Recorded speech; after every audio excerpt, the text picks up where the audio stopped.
For SI Sooners, allsooners.com, I'm John Hoover. Another football game with Iowa State, another nail-biter for Oklahoma. This one, a 37-30 Sooners loss at Jack Trice Stadium on Saturday night in Ames, Iowa. Believe it or not, this was Oklahoma's first loss in Ames since 1960.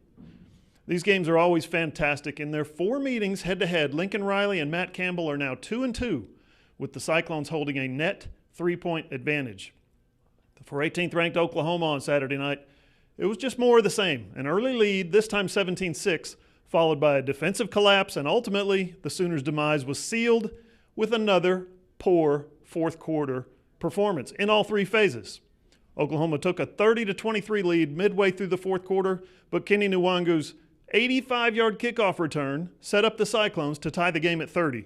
And after Iowa State forced Oklahoma's high-scoring offense into a punt, the Cyclones scored the go-ahead touchdown with 4 minutes to play as running back Breece Hall gashed the Sooner defense repeatedly on that drive. OU had one more chance to tie the game, but for the second week in a row, Spencer Rattler's final pass was intercepted, this time in the end zone. Gabe Burkich did kick 3 field goals tonight. He missed his first of his career, a 54-yarder, at the end of the first half. But Riley said not being able to finish those drives with touchdowns rather than field goals was absolutely critical. The bottom line is, tonight this was a great Big 12 conference game, a great effort by a pretty good Iowa State team. But in all, another total collapse from Oklahoma on offense, on defense, and again, on special teams, just like last week against Kansas State.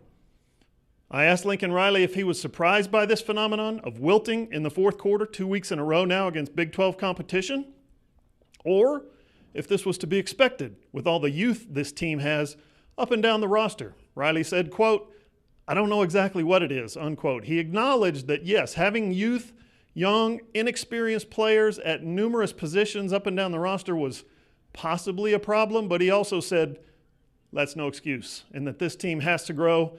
They're used to winning every time they take the field, he said. I thought that was huge. Iowa State scored points on 7 of its 9 possessions tonight with 1 punt and 1 fumble. I asked Alex Grinch how disappointed he was in giving up 31 points in the fourth quarter of the 2 Big 12 games this season, including 14-0 over the final 8 minutes tonight. Alex Grinch said, quote, "That's obviously an issue. It's a red flag waving in the wind," unquote. Breece Hall finished with 139 yards and 2 touchdowns rushing, and Brock Purdy threw for 254 yards and had 2 total TDs. For the second week in a row now, Oklahoma did not have a runner or a receiver go over 100 yards. I think that's another reflection on the youth on this team. Just like last week's game against Kansas State, I thought Spencer Rattler was fantastic most of the night, and he finished statistically 25 of 36 for 300 yards with 2 touchdowns plus his first career rushing TD. But needing a fourth quarter comeback tonight, Rattler hit just 4 of 7 passes for just 31 yards, got sacked, and threw the game-clinching interception. The Sooners now have 6 days to get their act together before the big showdown next week against Texas. The Longhorns also lost today, 33-31 to TCU, so both teams come into this Cotton Bowl off of a loss. First time that's happened since 2014. Kickoff is 11 a.m. in the Cotton Bowl, and you can catch the broadcast on Fox. For SI Sooners, allsooners.com, I'm John Hoover.